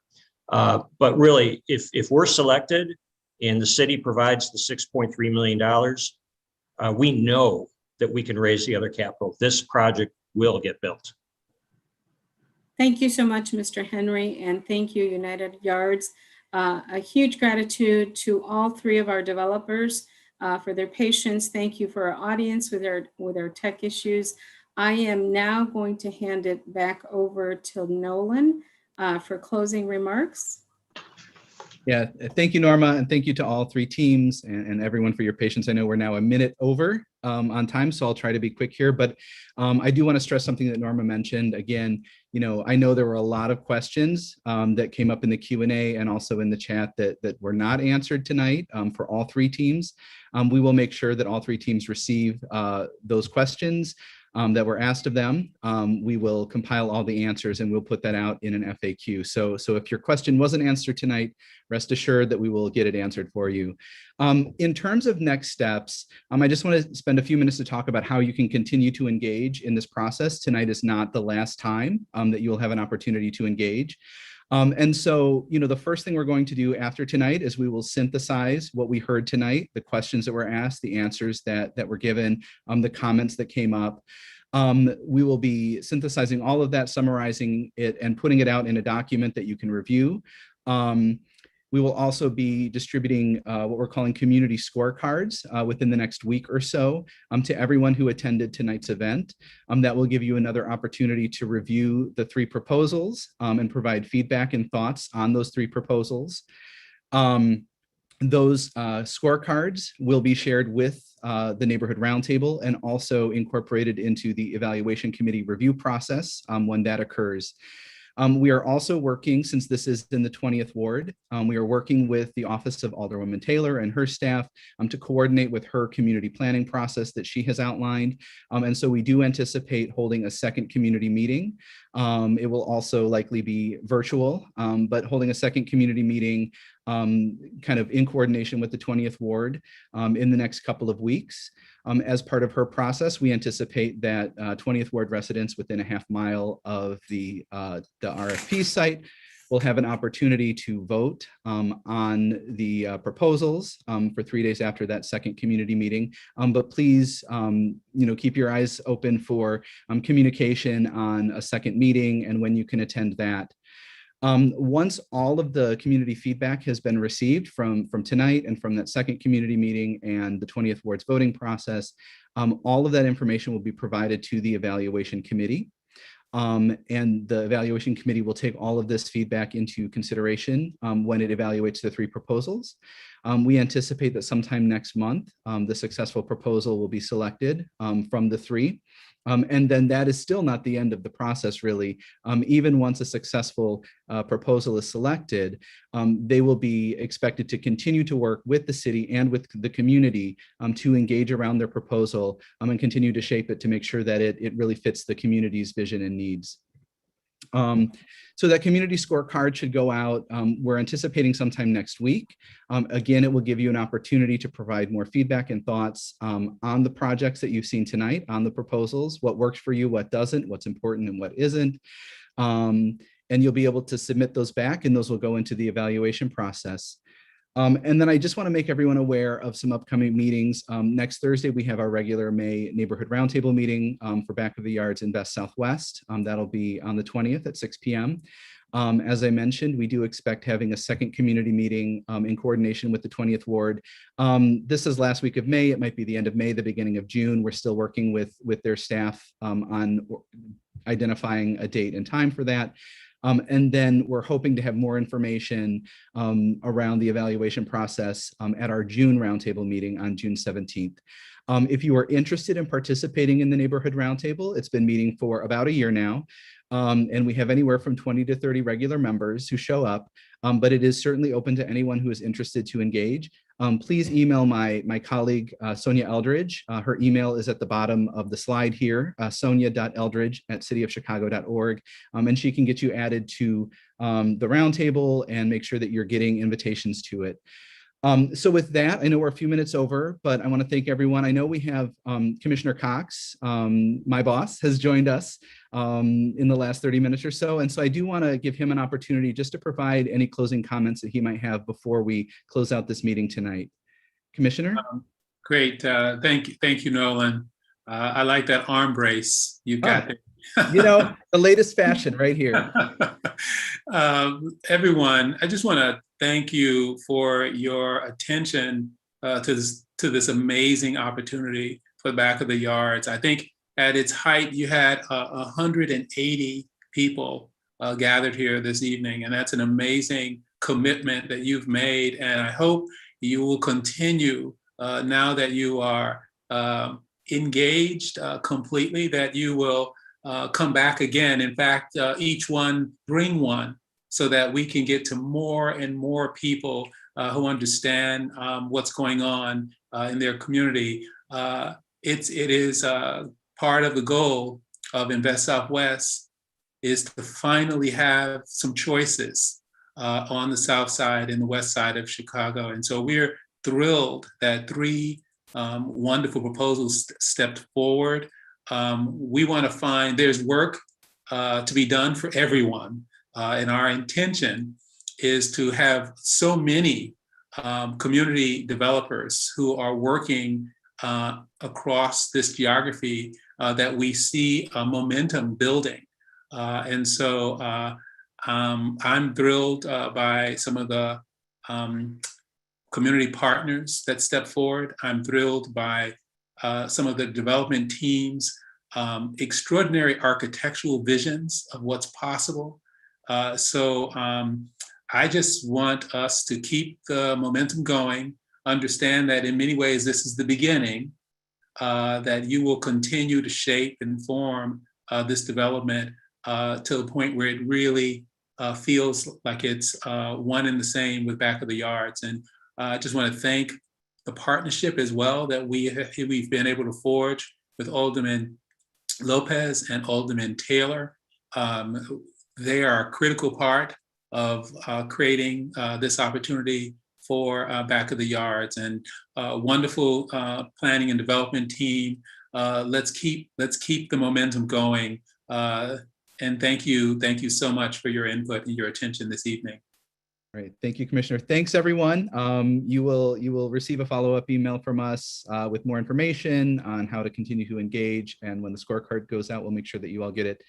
Thanks again. Have a good night, everyone.